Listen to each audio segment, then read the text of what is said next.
Hi, I'm Juliet. And I'm Peter. And I'm a licensed therapist. And I stared into clips once. And this is Intrusive Plots, a podcast about OCD and movies and TV.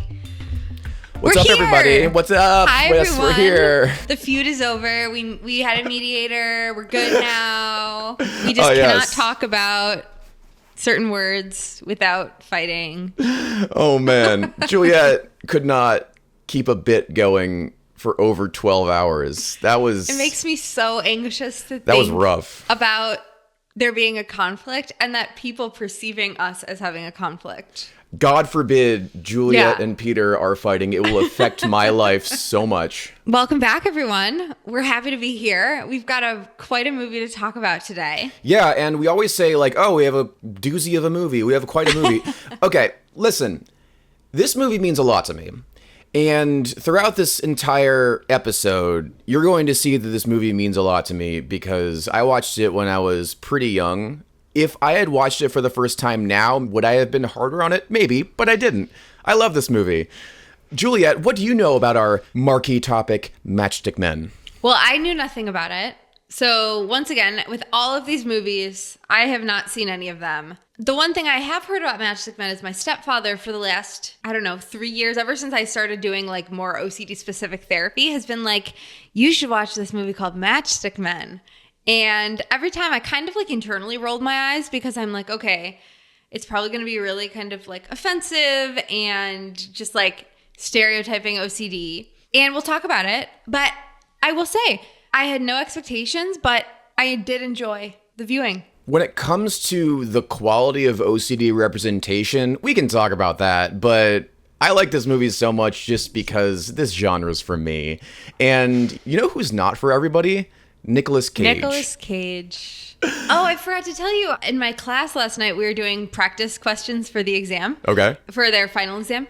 And the last slide was like a meme. And it was like, if Nicolas Cage can still get acting roles, you can pass this exam. Oh my God. Well, I'll send it to you. Yeah, send that to me. It's funny because like Nicolas Cage is incredibly divisive among everyone that sees him because he does commit 100% to everything that he does. People are split on whether that is a good thing or not.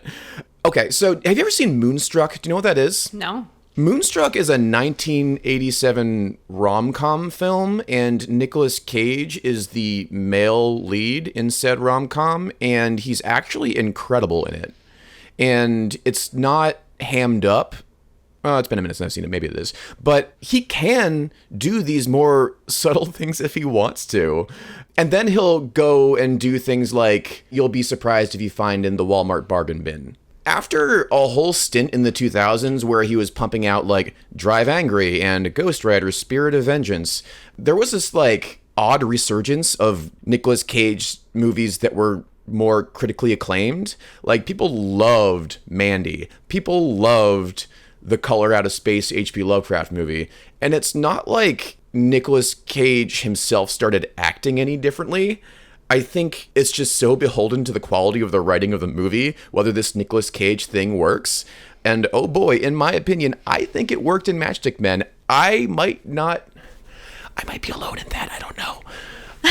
So, for our listeners, do you want to give the IMDb just kind of overview? I do, and I also want to say one thing about Matchstick Men. Please. Also, if you haven't watched Matchstick Men, I really recommend watching it before you listen to this because you want to get the plot twists in real time. Okay, so that's exactly what I was going to say. I had a whole paragraph typed out. So, perfect. Before we start, this movie is really good, and it relies on you not knowing information. It only works because you don't know information, and I don't want to spoil it for you, and that's all this episode will be. If you're one of those people that watches podcasts about movies and you haven't seen the movie, thanks for watching, I guess, but I don't want to rob you of watching this movie. It's a lot of fun. So it's okay to stop the podcast until you've seen the movie. We are not dying for your ad revenue. We have no sponsors. All right? All right. I did make $8 from Instagram recently for the first time in my whole life. Wait, you actually have ad revenue from Instagram? I don't think it's from ads. I have no idea how it works, but my PayPal yesterday said Facebook Meta sent me $8. Are you sure that's not like 5/6 of a Hotties Have OCD t-shirt? No, because that's a separate thing. Wow, $8. I know. What are you going to spend it on? Oh, I have no idea. I'll pull up to the next recording in a limo. Okay. Matchstick Men is a black comedy crime film directed by Ridley Scott based on a 2002 novel of the same name. Okay, I know next to nothing about this novel. For all I know, it could be one of those novels that gets written so the movie can say it was based on a book. That happens a lot. Are you serious? Oh, yeah. My favorite movie, and people are always surprised when I say this is my favorite movie. My favorite movie is The Social Network. And The Social Network, they say it's based on The Accidental Billionaires, and it won the Oscar for Best Adapted Screenplay. But the thing about that is that it was being written kind of at the same time as the movie was being developed. Damn. So they could kind of label it as IP. Like, I don't see it as an adapted thing, you know? Anyway, Matchstick Men.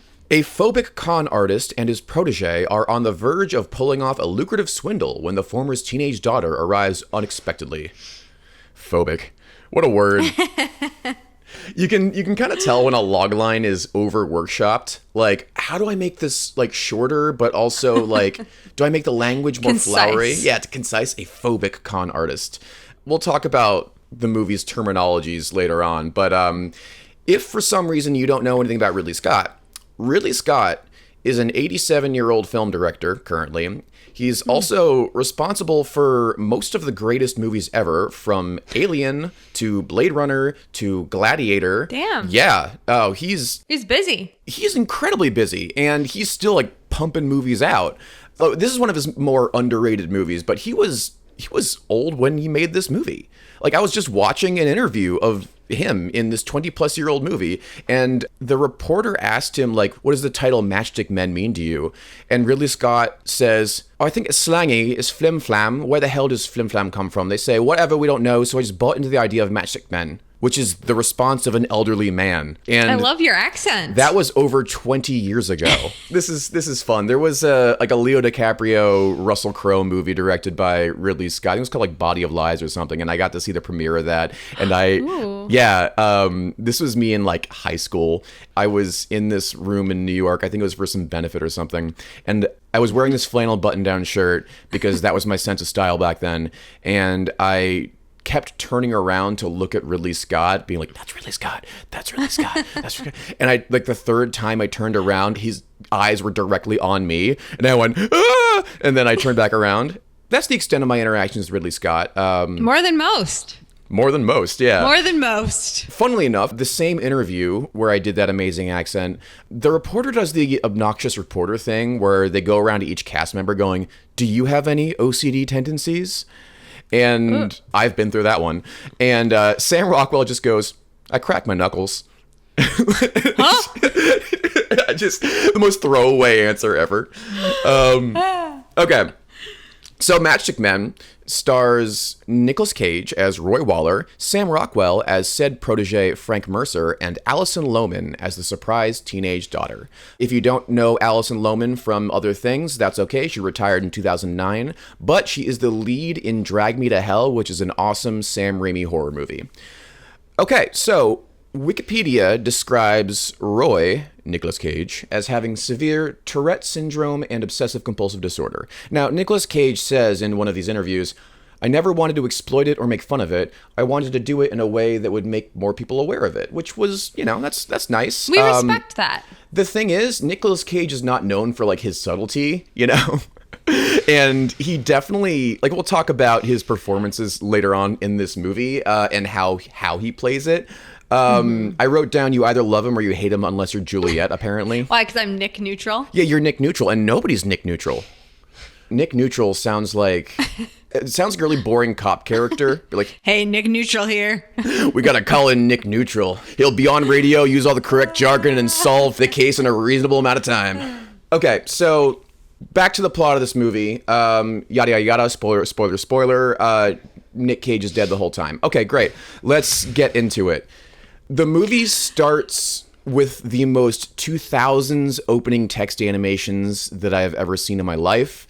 And it's a pretty good indicator that this is a movie you're meant to laugh along with, because it also has like some of the darkest scenes I've seen in a hot minute, but also it'll have horizontal flip transitions between scenes, like Yes. Like, what's this person doing now, you know? And there's a lot of oversaturation of the film when we see the character Roy experiencing like the bouts of his OCD. I love that. Interesting choice. I'll talk about how much I love that. Okay, so we see Roy with two things in the very beginning. We see him with just right obsessions, and we see him with contamination obsessions. Juliet, do you want to walk us through what he's going through? Yes. So the first scene is him presumably getting ready for his day. So we see him kind of going about his home and doing certain things that are related to OCD. So he has something with the number 3. So we see him opening and closing his windows and counting to 3. We see him like opening and closing other things in his home, like doors. This also happens later when people knock on his door. He has to open it 3 times. And then we also see him like opening the door to one of his closets or like laundry rooms. And there's like all of his cleaning supplies are like meticulously organized in a very kind of just right way. This part I was like, okay, go for the low-hanging fruit. This is very like, what is maybe OCD? Let's just have someone who's really like into cleaning. As we get further into the movie, I will kind of reverse my take on that. But initially I'm like, okay, here we go again. Someone who's like needs things to be organized. Then we see him like washing his hands in a certain way. And then he folds the paper towel a certain way and is very meticulous as he's drying his hands. I'm trying to think if there's anything else in that opening montage. Well, one thing I noticed is that with his counting compulsion, he does something really interesting.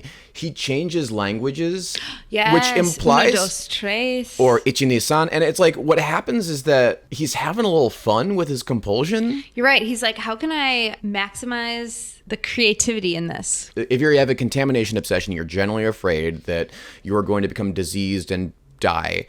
X bad thing happens if you don't do this out loud counting compulsion.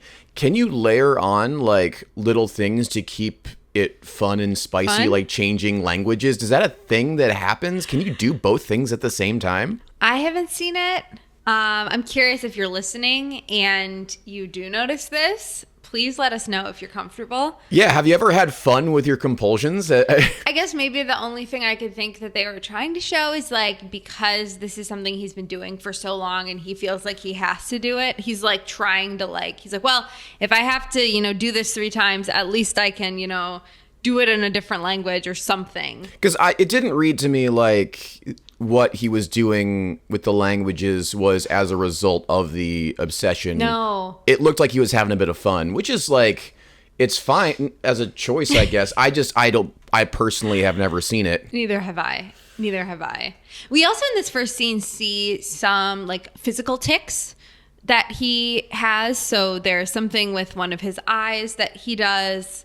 And later on, we see more of that as the stress level increases, as the movie progresses. This is where the Nicolas Cage starts overlapping with the OCD. Yes.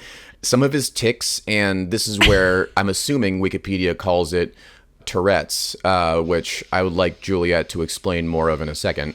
But he starts doing his little Nicolas Cage things like,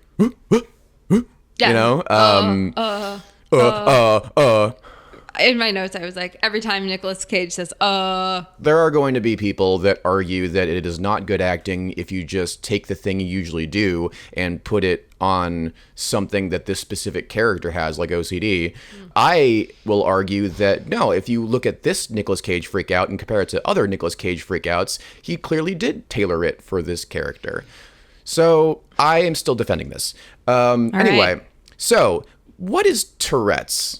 We might need to cut some of this out because I am not a specialist in Tourette's. So I know that there are different parts of the brain that cause Tourette's, and it's different than OCD where a person has, even though when we are doing compulsion, sometimes it can feel like it's out of our control. We are conscious that we're doing a compulsion in some way. With Tourette's, a person can have different types of tics. So vocal tics, motor tics using movement, or like repeating of like certain movements or words.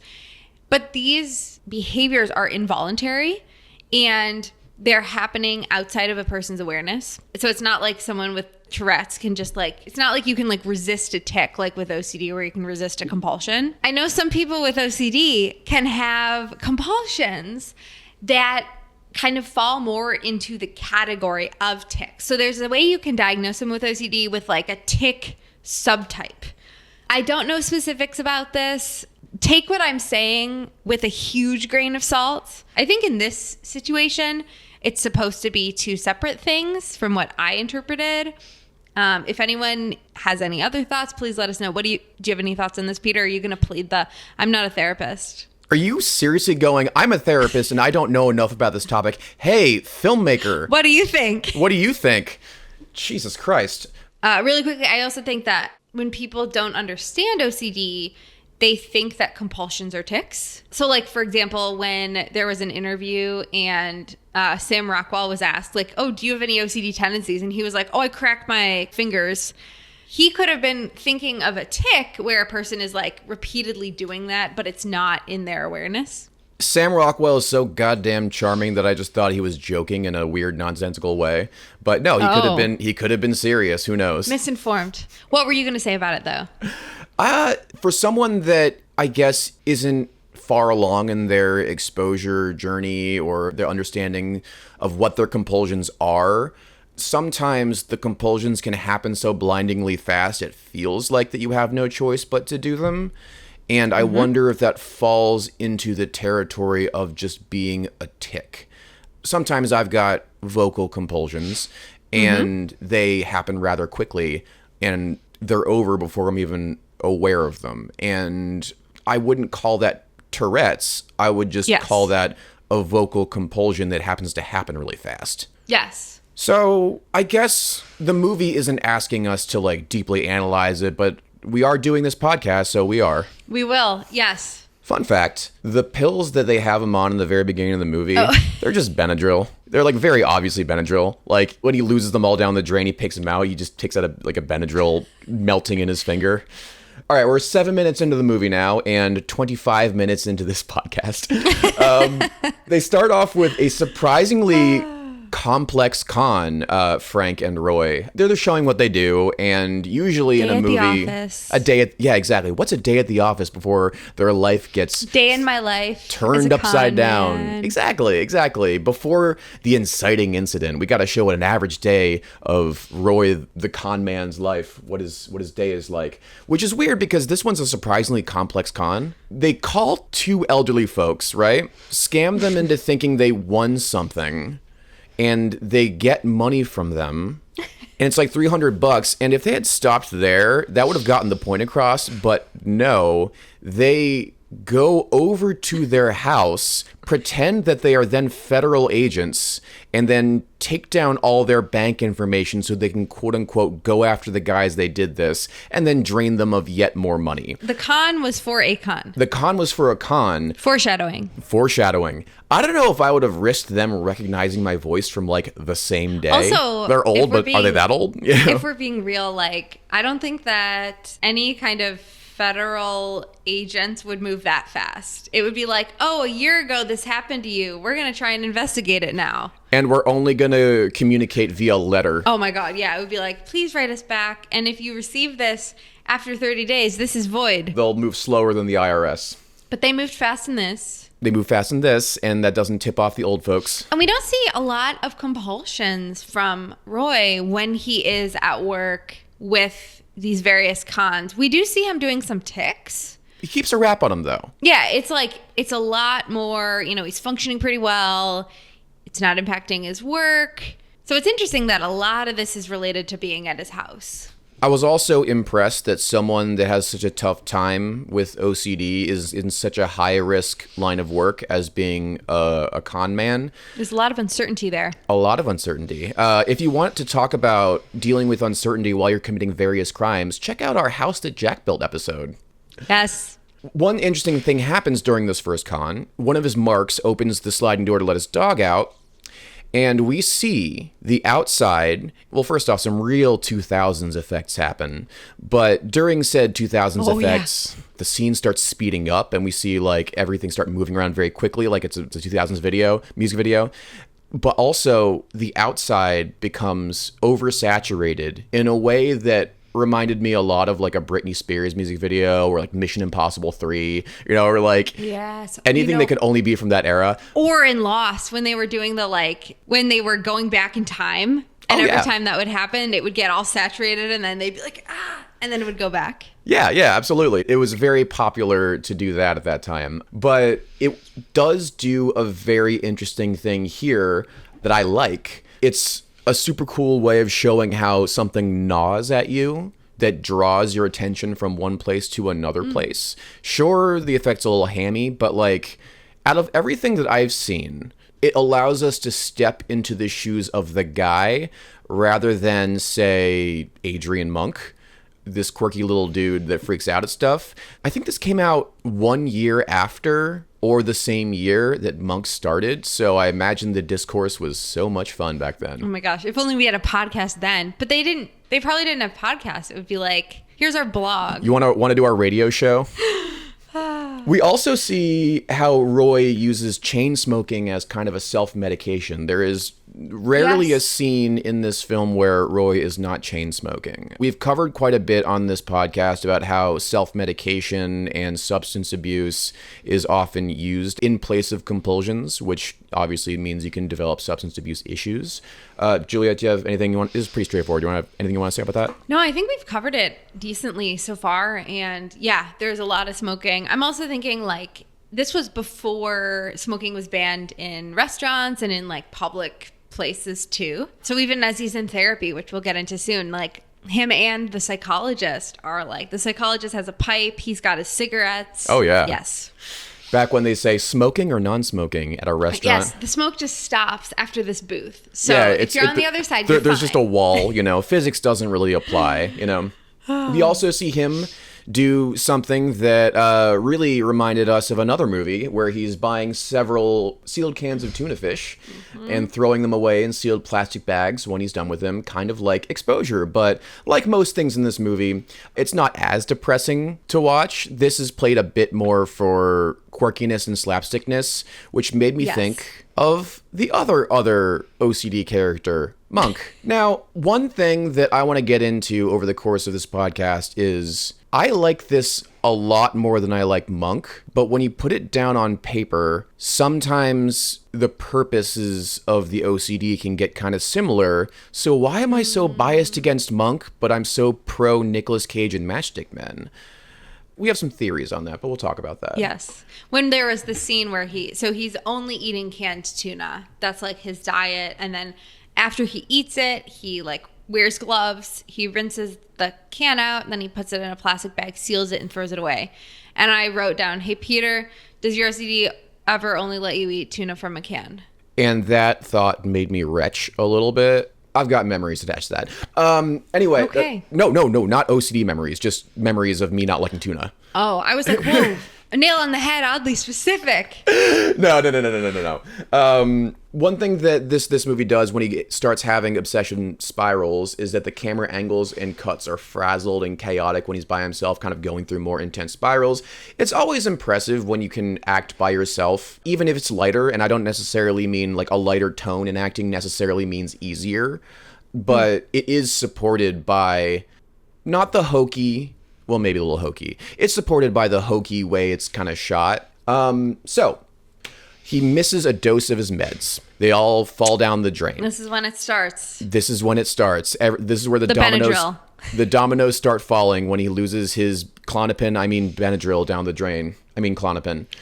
And he has quite the immediate reaction to missing a dose of his meds. For me, if I miss a dose of my meds all day, I'm like, why do I feel so tired and out of it? And for him, the whole shebang He goes Ghost Rider. He goes long legs. He goes, like all full Nicolas Cage. So he like runs out of the meds. He's looking at his carpet and he sees some fibers on the carpet that are like a little bit more raised than the others. Possibly they're looking dirty or contaminated or just like out of place. And from there, then there's like the polka music. And then we're seeing a montage of him like, it starts with vacuuming and then it does a good job of like, once you start a compulsion, it's like there's always going to be more. So there's the vacuuming, then there's the windows, then he's cleaning every single facet of his blinds. Oh, he's like cleaning underneath his coffee table with he's like shining the brass. The polka music does a lot for this too. The polka music, it's like but we see him like, they don't, like in Monk, when he's doing like cleaning related compulsions, it just seems like they're trying to get laughs. This, I mean, there is the lighthearted music, but we can see he's very distressed. Like, it doesn't look like he's thriving in this moment at all. Maybe that's one of the reasons why, because Matchstick Men is unabashedly a dark comedy, quote unquote. Like, we laugh, but we also feel really bad for this guy. Whereas Monk, yes. I remember just that scene where Monk's like touching things on the street and then he turns around, oh, forgot one, and then the car that was trying to hit him like goes right by him. Bullshit like that doesn't happen in Matchstick Men. No. In Matchstick Men, we just see a man spiraling by himself in an admittedly kind of funny way. I guess that's why I bought this more in Matchstick Men. Yeah, and also like presumably from like the movie and just the timeline, like we see him doing this and we see him doing this for so long that when the scene ends and the music stops, the lighting has changed in the room. He has a very kind of disheveled, disheartened look on his face. He's laying, I think he's not in his suit anymore. He's in like a t-shirt. And then he gets a phone call from his BFF, his con artist friend, Frank. Now, at this point of the film, Juliet goes, wow, Frank's such a good friend. Well, compared to all the movies we've seen, with all of these friends and family members who are, I mean, there are some who like are empathetic and are like, I'm sorry you're struggling. But usually it's like, come on, get it together. Like, what's wrong with you? Dude, Monk's assistant will pull him aside and go, you're fucking embarrassing me. Like, Jesus Christ, you know? So Frank is like, hey, man, like, what's going on? Where have you been? Let's go get a drink. Let's talk about it. Have you been taking your meds? And I'm thinking, wow, like, yes, he may be accommodating sometimes when he comes into Roy's house and he, you know, is taking off his shoes and doing all the things Roy wants, but he cares. He does. Or it looks like he does. Yes. I bought it. If we're this far in, yeah, Frank does not have Roy's best interests at heart. So I wrote down every single time that Juliet got a little too close to the truth, just because I thought it was funny, because there were a couple times where Juliet almost figured it out. I just know that had I watched this with Katie, I had watched this with Katie a long time ago. I'm not sure how much she remembers it. But if Katie was in on this screening, she would have guessed it in 5 minutes because she's annoying like that. Like, she's very good at... she's a lawyer. It's also like my dad. Like, my dad would be like, it's him. You know? And then wait for the movie to finish to make sure... Right. To be right. Like, he'll have that self-satisfied smirk being like, yeah, I called it, you know? I was flabbergasted at the end. I had glimmers of it, but I was like, no. No. It's just a rom-com. They're not going to get that deep. Oh, a rom-com?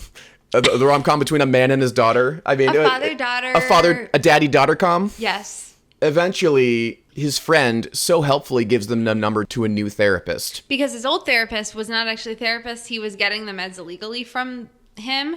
And then he like fled. So he was like, he's gone. So he has no choice but to see a real therapist. Real talk. Was that Frank's doing as well? Getting the old quote unquote therapist to go away? Ooh, good question. Because for Frank's scam to work, you're right, he would need to have all these people on standby and then trigger Nicolas Cage into a spiral because he can't control the pills falling down the drain, but what he can control is him running out of them. You're right, because he was waiting for that, and then he put everything else in place. Yeah. So yeah, he may have paid off the previous prescriber to not be available. The drug dealer. We're just going to call him a drug dealer. They pay the drug dealer to fuck off, yeah. So... very expensive scam. Very expensive scam, but good reward. Yeah. So there's a scene shortly after this when we see Roy going to this new psychologist's office, Dr. Klein. And when I was watching the scene, like we see, it starts out really positive in terms of the doctor is like, I'm not going to give you meds unless you talk to me, which I like to see because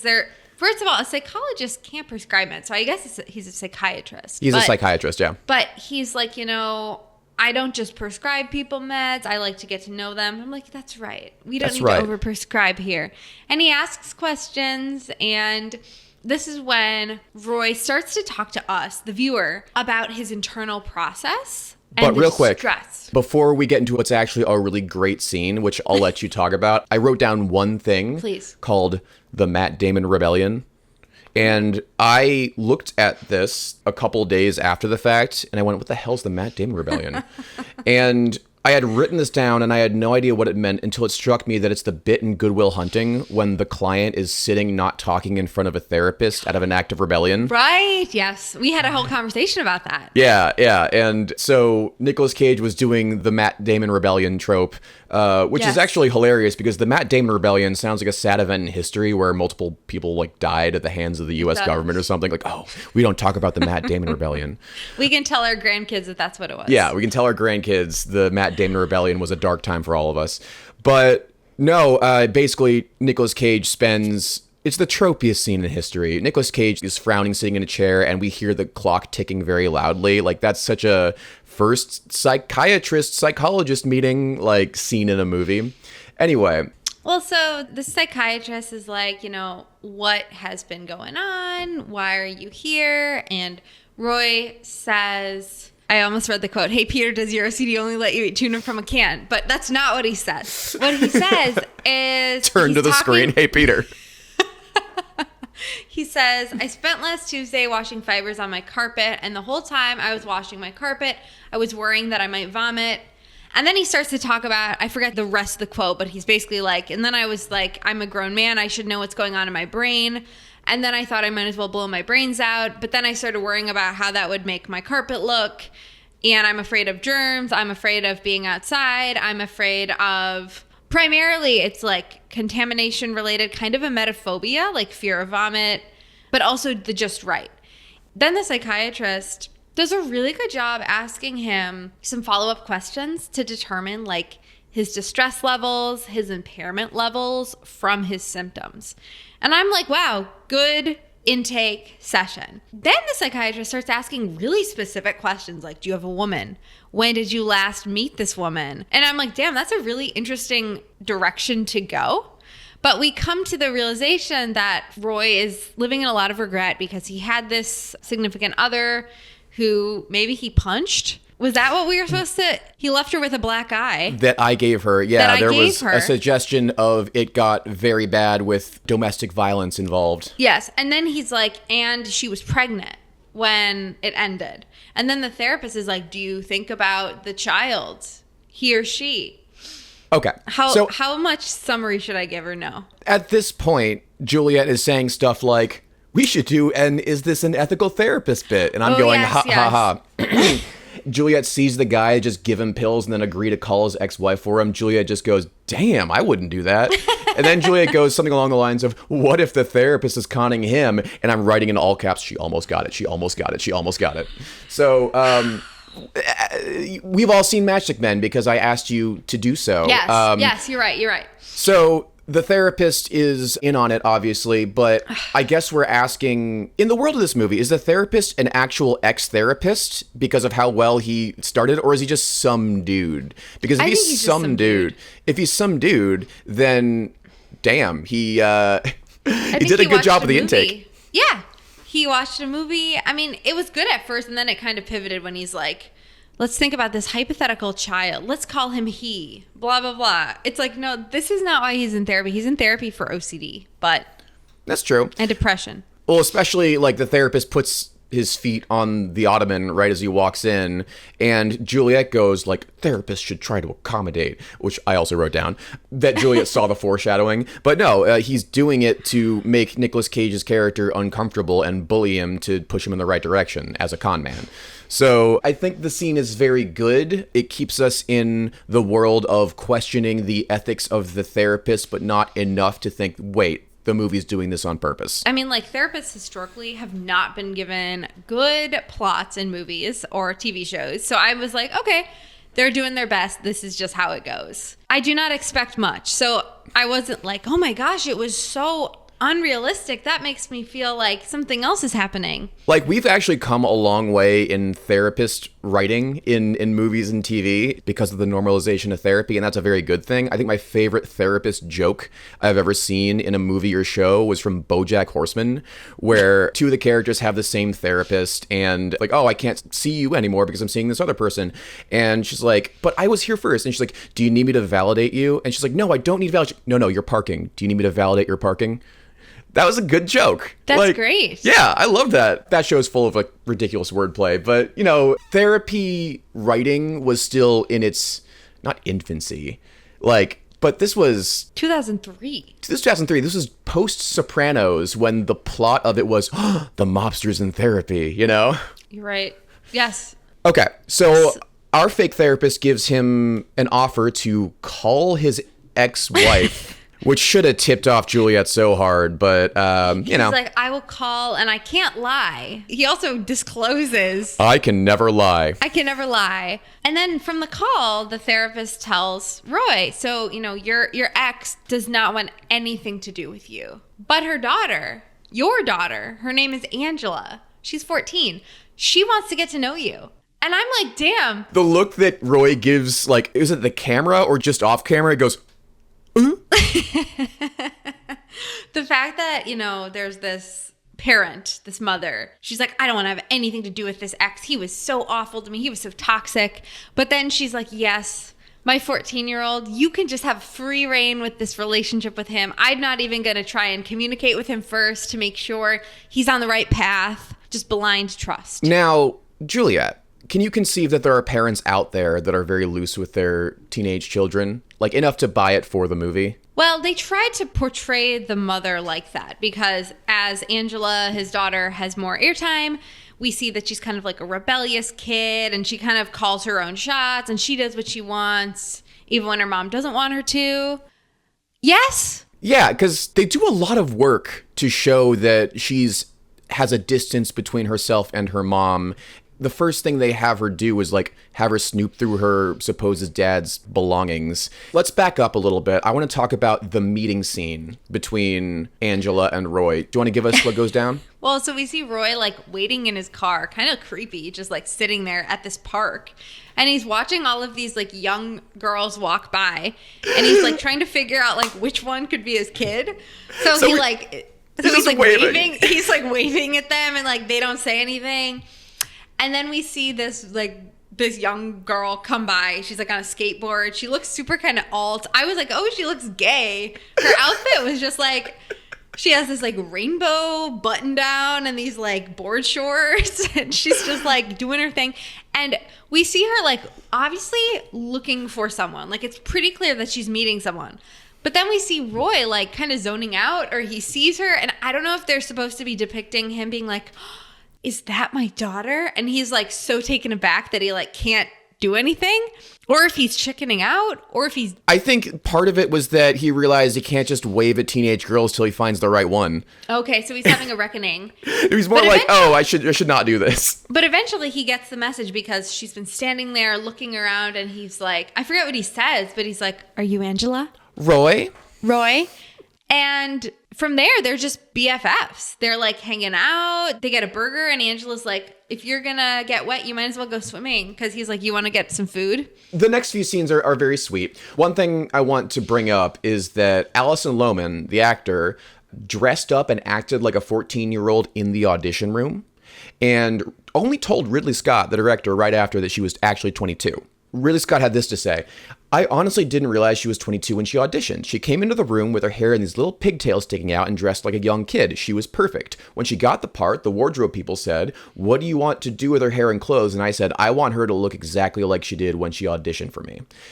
Now, there is another reason why that's a better idea to have Alison Lohman instead of an actual 14-year-old. It is because studio rules and union rules about having people under 18 on set for a certain number of shooting hours. Teachers have to get involved because they got to like go to school while they're doing it. Those damn child labor laws. There is an entire category of actors, and they're called 18 to look youngers. And it means anyone that is adult age that could conceivably play a child, kind of like Riverdale rules. That's so wild. Yeah, no, because like it makes sense. They can't, like, I literally cannot pay like whatever 6-hour, 8-hour workday, you know, when we have the entire crew here, they're all doing like 10s and 12s. It's very Hollywood to like, ooh, it's the backwards cap. How do you do, fellow kids? She does look very how do you do, fellow kids. Yes. I did not come to the conclusion that she looked gay, though. That was all you. Well, I was like, maybe there's going to be like that plot. Like maybe that's why she's not on good terms with her mom. Who knows? That's true. It was not that. But I think looking back now, knowing what we know about who she really is, what her goal was of that, I can conceive of it being like, what do kids wear? I'll wear this because maybe this is what a teen would wear. So it was some subtle clue. But the thing is, they introduce her right next to other more feminine 90s, 2000s looking teenage girls. Like, they show that she looks very different from those other people. So I think what they're trying to do is a hide in plain sight kind of thing. Like, ooh, she's not like other kids, not like other girls. I'm not like other girls. I want to be a con artist, just like my dad. I'm just one of the con artists. They underline that she is different so that we do not pick up on the fact that she is, in fact, very different and suspiciously different. Yes. Because you were like, oh my God, his daughter's like super trusting. She's like, the second time they ever see each other, she shows up at his house. First of all, how does she know where he lives? And she's like, can I stay here tonight? And she's like on the couch and she's like laying there and she just like falls asleep. Oh, yeah. Imagine just going into a person's house that you've really never met and just feeling so comfortable and having no threat response that you're just falling asleep. I think the writer / Ridley Scott were banking on the idea that, like, number one, this is part of her characterization. She's a very nosy, bossy teenager. And number two, it's a movie. We can buy it for the movie. They're hoping that we, like, say, wow, that's weird, but we buy it for X, Y, and Z reasons. So we're not like, hey, it's really suspicious that right when he's going to do a big con, this girl shows up. Anyway, she does start showing up at his house, asking to stay. She starts snooping through all of his shit, so I bought that she was this character. And things go well with this new daughter initially. There are a couple of heartwarming scenes, and... Oh, the montage. The, like, dinner scene? Yeah, where, like, he tries to cook something and it doesn't work, and then so they order pizza for, like, the third time, and... Honestly, those two actors have a really good, like, father-daughter chemistry. It's cute. Yeah. Like, it awakens an ambition in Roy. He does indeed want to go for the long con. This con, by the way, is called the Pigeon Drop. And it is so well known that it has its own Wikipedia page. This specific type of con that they're going to do? Yes. It's called the Pigeon Drop. The Pigeon Drop, or the Spanish handkerchief, or the Chilean handkerchief, is a confidence trick in which a mark, or pigeon, is persuaded to give up a sum of money in order to secure the rights to a larger sum of money or more valuable object. That's a bit of a vague description, but that is what happens, or what they try to do in this movie.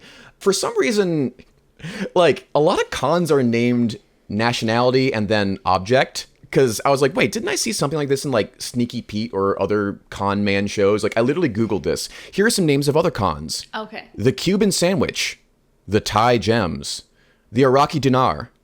Like, nationality object. That's what a lot of these cons are named. Okay, really fast. Give me your family's country of origin plus one object you can see in your room, and that's your con. Go. The U.S. label maker. Mine would be the Italian pink elephant. What's your con name? Don't use any words that you would use to answer a security question when you log in. Yes. You might be being conned. We could be conning you right now. The long con. This whole podcast is the long con. Yeah. So his OCD symptoms during the time that, like, oh, he's becoming more ambitious and he's getting along with his daughter, they seem to subside a little bit, which, okay. We all know, it is well known that ERP is the gold standard of OCD therapy, and it's unlikely that OCD symptoms are going to subside in many other ways than that. Juliet, would you like to talk about the validity of life changes and OCD? Yeah, so other than him being on a new type of medication that could be helping, nothing really is changing. He's not doing any evidence-based therapy like ERP. He's really not doing anything to actively treat his OCD. The only change is that there might be some positive distractions in his life of having his daughter around. And because she is kind of a rule breaker as a teen, as someone who likes to kind of push buttons, she doesn't accommodate his OCD the way that maybe Frank does, or the way that maybe he wants people to. So, like, she walks on his carpet with her shoes and then she realizes and she takes them off. But she does a lot of things. And as we see them getting closer, we see the kind of, his home begins to have a more lived-in feel, and things are a little bit less in their perfect place. So I suppose maybe it's more of like a situational exposure. But also stress and change often will exacerbate OCD symptoms. So, finding out you have this long lost daughter who wants to be a huge part of your life, who also has ambitions to be a con artist, those are some pretty big changes and some pretty big stressors. So it is interesting how, like, for the second half of the movie, the OCD piece, it's kind of dropped from the whole plot. Like, yeah, he's still having certain compulsions, but we see him buying new things at the grocery store. Like a $12 thing of Ben & Jerry's that's literally the biggest. I've never seen a Ben & Jerry's ice cream tub. Would you say that's So like an big. industrial-sized amount of Ben & Jerry's? Yeah, I wonder if they had like a sponsorship in this movie and they were like, we will be featured if we can give you this giant thing of brownie fudge supreme or whatever the type it was called New York Super Fudge Chunk, and they have them say the name like several times. I would not be surprised if that was a product placement. Yes. Wait, what's the name of the Ben & Jerry's flavor? New York Super Fudge Chunk. It sounds so good. Oh. Well, yeah, we are unfortunately not sponsored by Ben & Jerry's, but we will take any payments offered to us. Throughout the film, the psychiatrist is like acting as a go-between between him and his ex-wife about their daughter and giving lots of really basic advice that Juliet keeps calling. Like, that's the most basic therapy advice ever. Oh my God. He's like, with kids, you just got to love them. You got to teach them, about eating healthy. And, there were some other really basic things like parenting 101. Like, be nice. Say no. Give them vegetables. I like to think that Frank took a large cut of the psychiatrist fees in the end. I like the idea that at the end of the con, he's like, okay, and I take 60% of what he paid for you in psychiatry bills. Probably.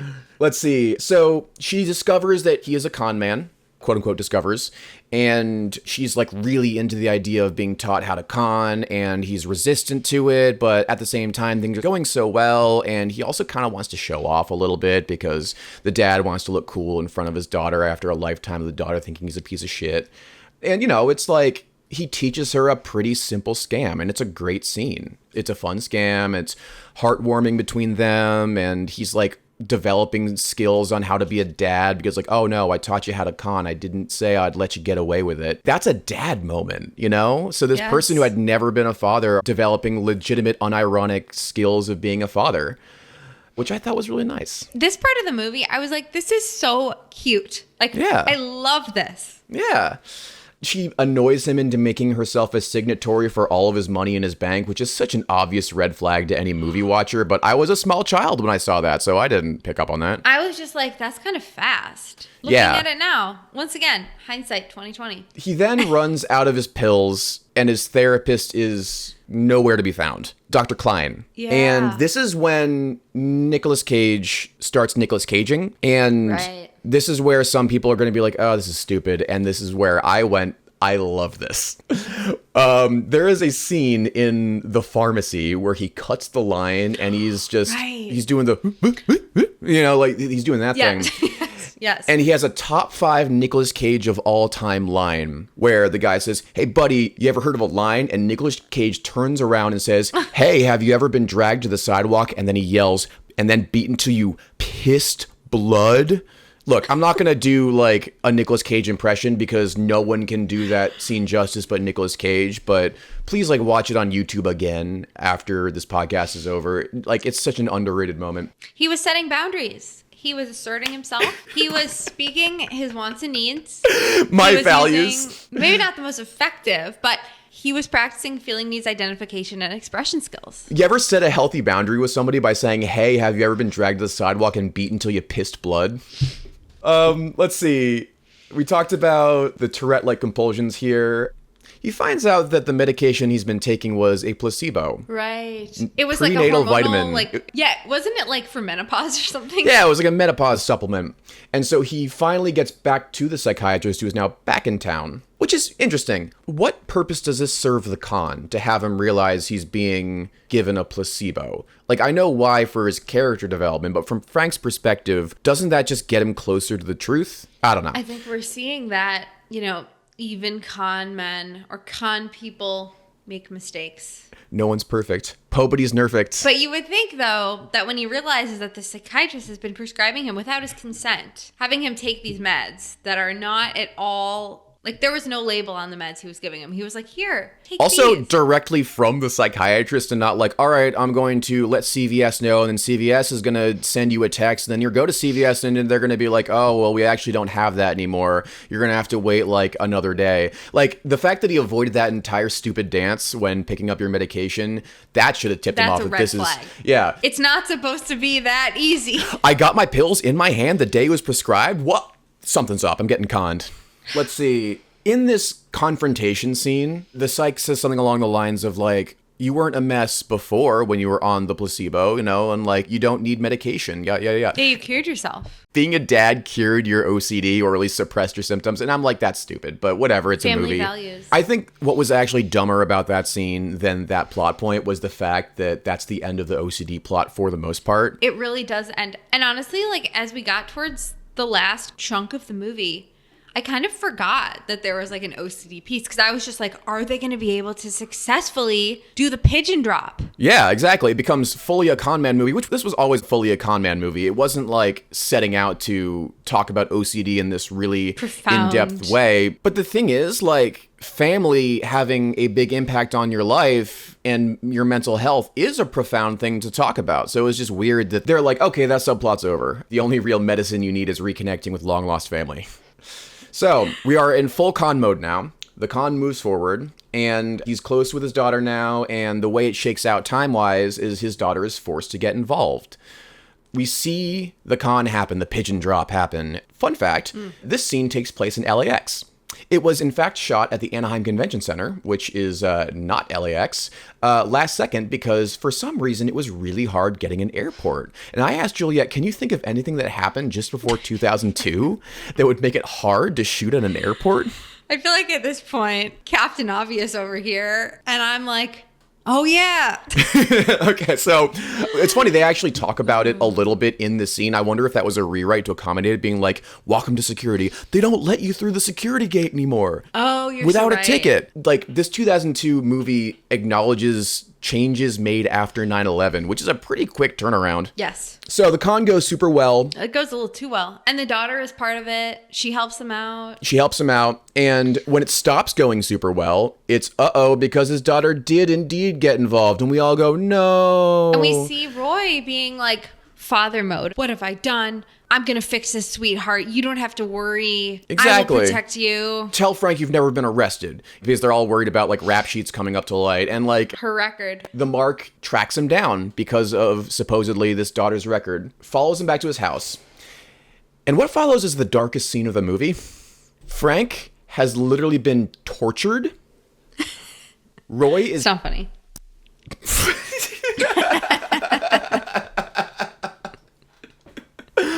Okay. Thank you for catching yourself. Frank's been tortured. Roy is starting to be extorted for like the rest of his life. And Angela takes Roy's gun and straight up murders the mark right then and there. I watched this when I was so young that I think my mom turned off the movie. Like, oh, you can't watch this anymore. So I spent like the next 8 years thinking like, that was my last memory of the film. It's just this murder. There's just murder and like, oh, Matchstick Men is this fun, quirky movie that ends in a really bad place.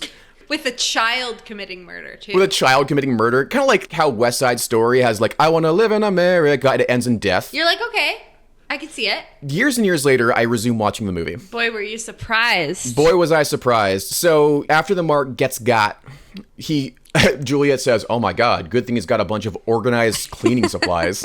He was ready. He was ready. And he's like, we see him in full dad mode. He's like, Angela, you go with Roy. I'm going to take care of this. I'm going to come find you. But if I don't, I love you. And he was like, you didn't shoot him. I shot him. Yeah, I did. He's about to take the fall for it. Yeah. I think the funniest thing in that scene, though, was after Angela shows up with the gun, Frank just says, shoot him. It's almost like he wants that. Yes, we both laughed in that moment. Okay, so the mark is actually alive and knocks him out. And it's so flimsy because, the mark's alive, knocks him out. At the same time, we're so close to the twist being dropped that it's fine. Like, at that point in the movie... we don't have to suspend their belief anymore. Yeah, They're about to know. They're about to know. The believability of this is falling apart so quickly that, like, if we can last 2 more minutes, we're fine. He wakes up in a quote-unquote hospital where quote-unquote cops are holding him. No doctors. Just No cops. doctors, just cops. It's extra funny because they cut away to the cops like bantering with each other without him in the other room, which means that those two other con people pretending to be cops are like in character but not in the room. They're really dedicated to their craft. They are. Dr. Klein shows up, and Dr. Klein shows up because Roy calls for him and saying like, I have doctor-patient confidentiality. Yes. Forget a lawyer. Forget a You lawyer. need your therapist. And Juliet said to me, you ever pulled double duty as a lawyer and a psychologist at the same time? Not yet, but No one's ever asked for legal advice, being like, Not yet. I can't tell you how to bury this body, but I can validate you're going through a tough time right now. things are very hard for you. And Things you're are doing very everything hard. you can to figure it out. Yes. Extra funny because most psychologists and psychiatrists have like required reporting rules if you're going to harm Yeah, they're another like person or yourself. Yes. So no, they literally cannot be your lawyer. Shoot. Sorry, guys. But really fast. When Yeah. the psychiatrist is there, Roy is like, I need to give you the code to my safety deposit box because I need you to tell Angela this. So that way, you know, whatever happens to me, she'll be good. So Yeah. he like proceeds to tell the code. And I'm just thinking, even if my life depended on it, if someone gave me even like a 5-digit code, I would forget it immediately. I also like how Dr. Klein loudly says the code over and over again after Roy whispers it to him. He's like, I'm going to remember this, like N573, like just like loudly, like where the other supposed cops can hear. But yes, he does in final Yes. act of dad mode. He lets go of all of his ill-gotten gains to his new daughter figure. And his transformation into father is complete. And the biggest irony of all happens. He finds out he is not in a hospital. He's in some abandoned office space. And we learn that the entire film was an elaborate scheme to get him to give up his financial information by none other than Frank, his protege. Wah, wah, wah. Whoa, whoa, whoa, whoa. Like, we learned that every single part of this movie was orchestrated by Frank in order to take advantage of the fact that he had OCD, take advantage of the fact that he had a maybe not baby, all the way back to fictionalizing, Angela, who is just some other con artist. And he goes to his ex-wife, the first time we see the ex-wife in the movie. And in another kind of sad moment, she's like, is Angela here? And she's like, who? It's like, is my daughter here? And she's like, what? And he's like, there was a baby. And she's like, I'm sorry, I lost the baby. In this conversation, it occurred to me that, and this is a very, very dark thing, it occurred to me, did him punching her make her lose the baby?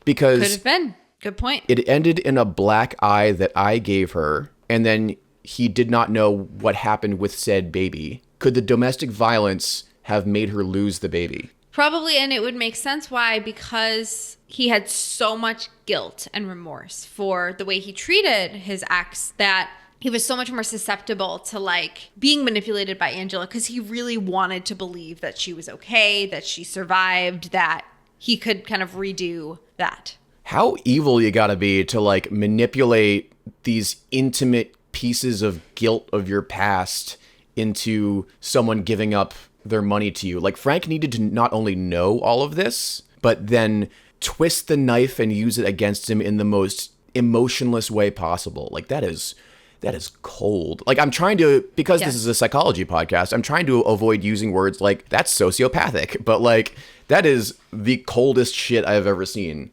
And in this part, when we realize it's all been a con, Peter took some screenshots of my face. Oh yeah. It got me. It got me. What can I say? Maybe I'm gullible, maybe not. It was very well done. The epilogue to this movie I read was added because the book comes out first, right? Apparently the book did not have this epilogue. The epilogue was added to make the movie end on a less depressing, humiliating note, which, you know, a lot of people appreciate. I actually like the scene. I did too. So Roy is now a carpet salesman, which is, you know, it's a cute callback. Like that is about the OCD a little bit, I guess.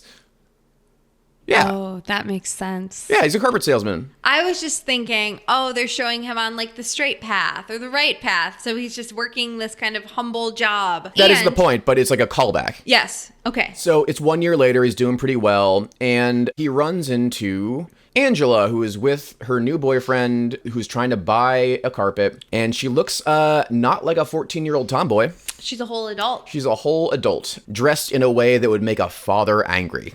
Yes. They have a sweet moment implying that the father-daughter relationship they had was indeed genuine, and the movie is indeed over. Well, it ends, really fast. It ends so he goes back home, and the cashier from the grocery store is there, and she's pregnant with his baby, presumably, and he's eating real food. That was maybe a little too neat, like a little tied up, and like, oh, and then the crush he had on the grocery store clerk worked out, and oh, don't worry, he's having a real baby. Like, maybe that was tied into too neat of a bow, but I did really like running into Angela later. I did too. I'm glad they ended it with that because it would have been too dark. Like, for the comedy aspect of it, which is people weird didn't because sign up for a drama. A lot of times dark comedies aren't afraid to end in dark notes. Like, isn't that the whole White Lotus's thing? Like, it always ends in someone dying. Or like in Fargo, like Fargo doesn't end in like a funny, like, no, people die, you know? Nobody dies in Matchstick Men. Not even the fake? The but fake you Mark? went 8 years thinking there was a whole murder. Yes. Your family probably thought there was a whole murder too, because clearly they were like, we gotta stop here. We have to shield Peter's eyes, and then like years later, I'm like, Mom, Dad, I want to make movies for a living. And they're like, oh no, now he's only gonna watch movies where people die. We have failed. All in all, I was very pleased with this movie. I didn't think it was offensive. Like, yeah, I'm sure there are certain aspects that they kind of stereotyped, but like they tried to depict the distress and some of the like internal processes that people with OCD can experience. It didn't feel like it was all for laughs. So a lot of what this movie did, I feel like Monk also did, and we like this more than we like Monk. Can we dig into why?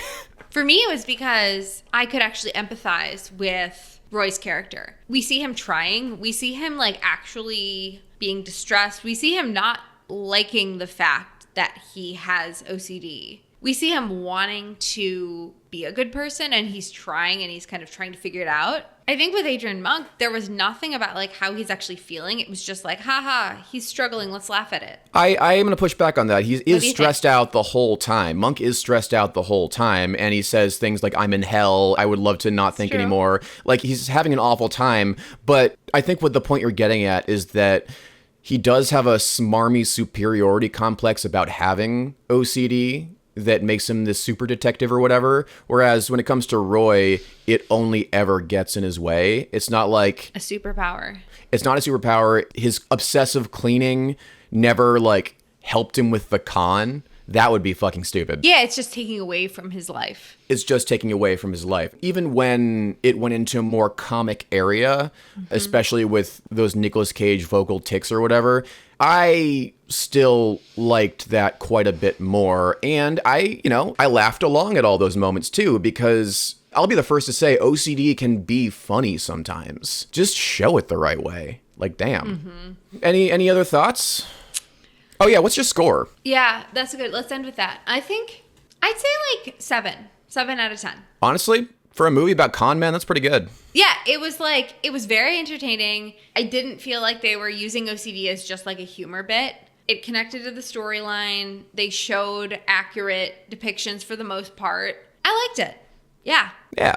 I'm glad we watched it. Was your stepdad right in asking you to watch this film? Yeah, I feel kind of bummed I didn't watch it a few years ago. I'm really glad I watched it, and I will watch it again now that I know the full con. The full con. I'll be like, okay, how did I buy that before? What was I on? Like, what was going on with me that I was like, oh yeah, this makes sense. I'm just still laughing at myself for when Alison Lohman shows up in a backwards hat and like a skateboard, and I'm like, yeah, that's what a kid looks like. And she's like, this is the gayest character I've ever seen in my life. Yeah, and I'm sure it was probably Frank being like, here, I found this hat for you. Put this on. And these shorts. Put these on. Oh, man. Well, thank you all for waiting, a whole month for this episode. We were really, really happy to be back. I hope that we get to do this next month, but I am going to be moving. So hopefully we can do this. We don't know yet, though. Maybe, maybe not. Maybe not. Sit with the uncertainty. Sit with the uncertainty. You might not get more intrusive plots. Juliet, would you like to take us out? I will, yes. Thank you so much for listening to this episode of Intrusive Plots. You can find us on Instagram at intrusive_plots. You can also find me on Instagram at OCD_therapist_Juliet or on Patreon at Juliet Gustafson, where I make OCD and lived experience related educational content. She's selling t-shirts now too. I'm selling t-shirts, yes. Pretty subpar t-shirts, but they are t-shirts and they start good conversations. Yes. I'm Peter. I wrote and directed a thriller about OCD called Exposure. You can find it for free on Amazon now.